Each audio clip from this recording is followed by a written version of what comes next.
Chip manufacturing and trends. The transformation of ordinary sand into sophisticated microchips stands as one of humanity's most remarkable technological achievements. This journey from silicon dioxide to the foundation of our digital world represents an extraordinary feat of human ingenuity and scientific advancement. Starting with sand, the process begins with ordinary salts, which contain silicon dioxide. The silicon is extracted and purified until it becomes incredibly pure. Growing the crystal, the pure silicon is melted and slowly cooled to form a perfect crystal cylinder called an ingot. Complex and physical process is required to ensure that silicon crystal meets high standards to apply to chips. It was just not a sand because it needed to convert into silicon combined with carbon and heated with high temperature to remove the oxygen. Silicon is a semiconductor and insulator. Every silicon has 4 outer electrons that no free charge carriers added. Boron and phosphorus are the most suitable because it is very close to silicon. In chips, there is also transistor which built in PN conductive layers and it is the smallest controller. There is also a layer of silicon oxide which become an insulator. Then on top is a layer of polysilicon. Also the video shows how the layer made in a wafer. The fact that this complex process happens largely hidden from public view in ultra-clean fabrication facilities adds an almost mysterious quality to it, yet its impact is felt everywhere in our daily lives, making it a perfect example of how advanced technology can become, so that we barely notice its presence.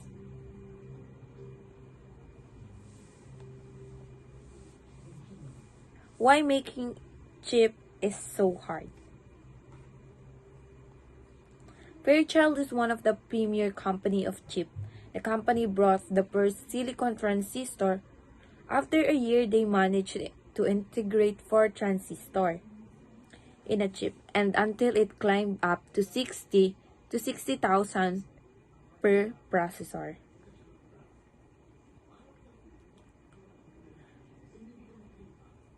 Making chip is hard because of its process included ISA or Instruction Set Architecture, chip design, fabrication, equipment, and software and packaging.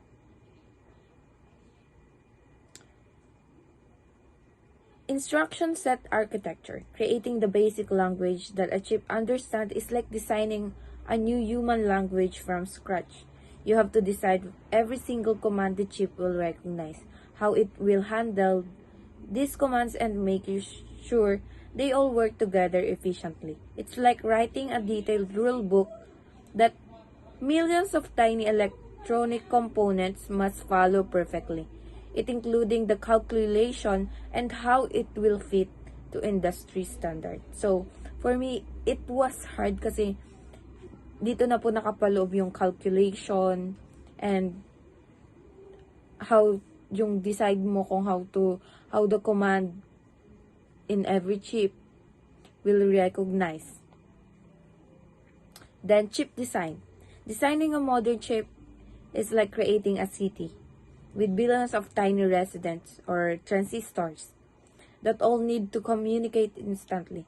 Engineers make the actual circuit design and arrange components like figure out where to place each component, how to connect them with microscopic wires, and ensure electricity flows correctly without overheating. They also need to make sure signals arrive at the right place at exactly the right time, down to billions of a second.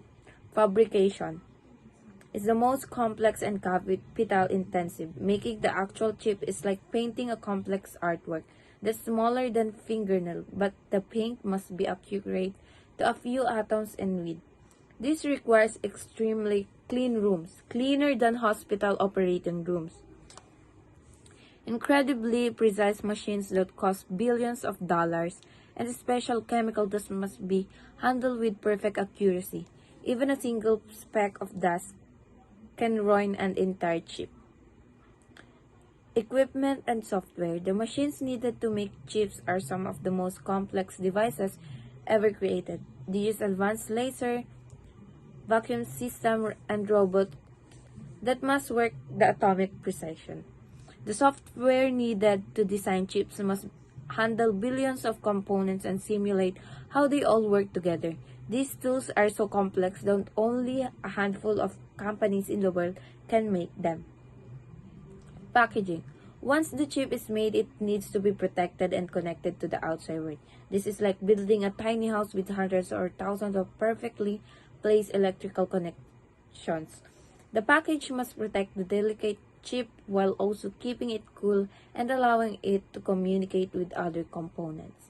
Any mistake in this stage can ruin an otherwise perfect chip. So it was so hard kasi po, isang pagkakamali mo lang sa bawat process,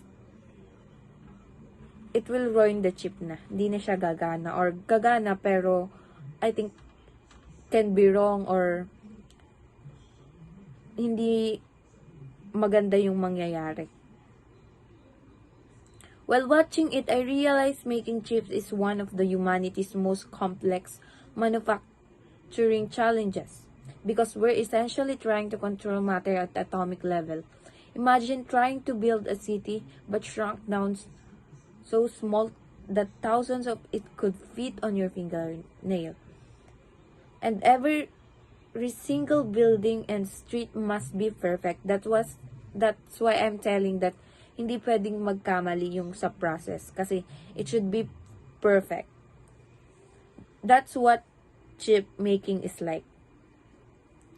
The complexity is mind-boggling.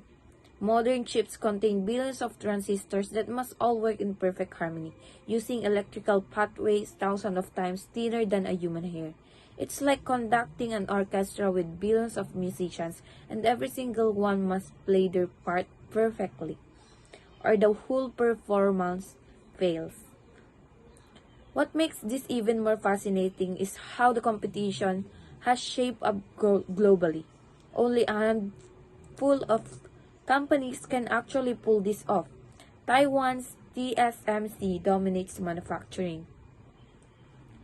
Intel is fighting to catch up, Samsung is investing heavily, and China is pouring billions into trying to break into this elite club.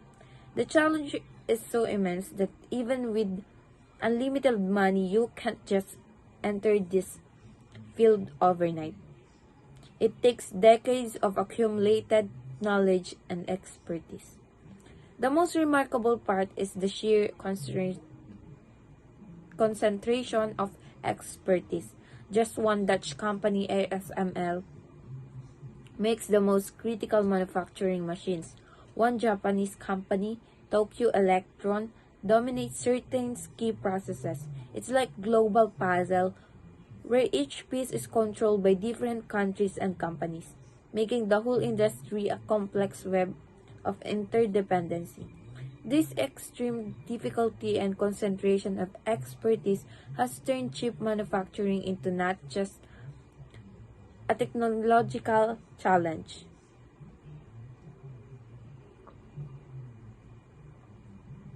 but a geopolitical one.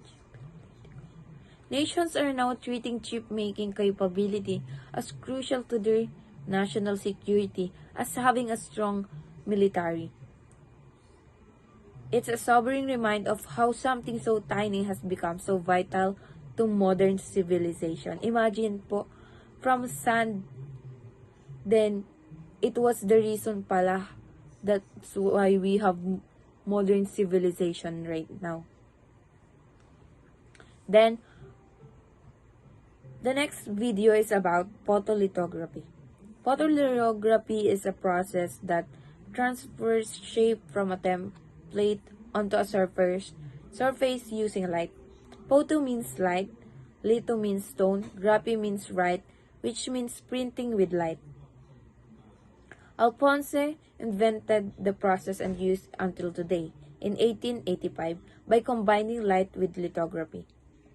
Photolithography process include cleaning, silicon decomposition, photoresist, coating, exposure development, etching, silicon dioxide decomposition, polishing, repeat exposure to polishing steps, etching silicon dioxide. Photolithography can be measured by two factors: numerical aperture and light source. Smaller resolution allows for higher density of transistor within integrated circuit. This allows for higher capabilities of computer processing with small components.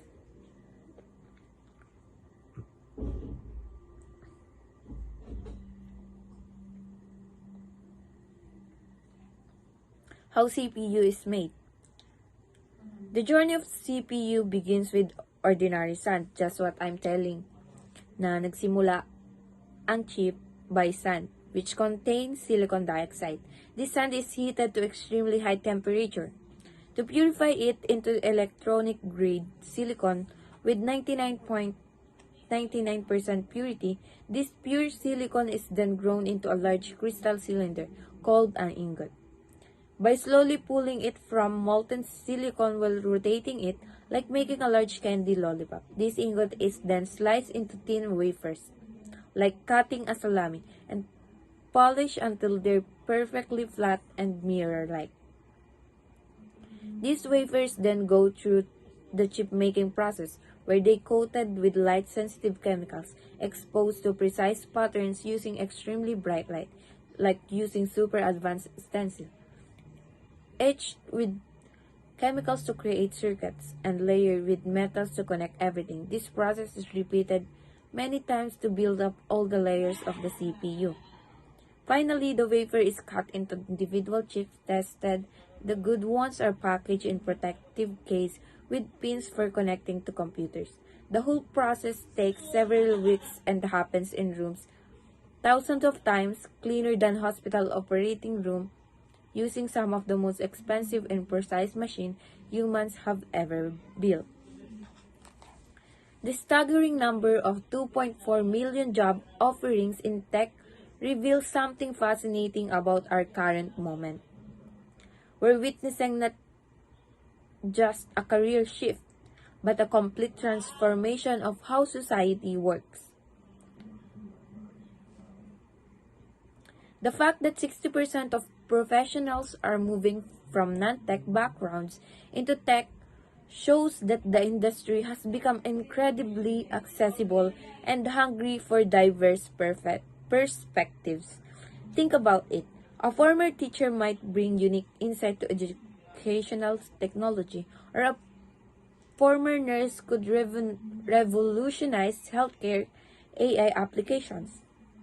The top 10 technologies, from blockchain to quantum computing, are just buzzwords. They are gateways to solving some of humanity's biggest challenges.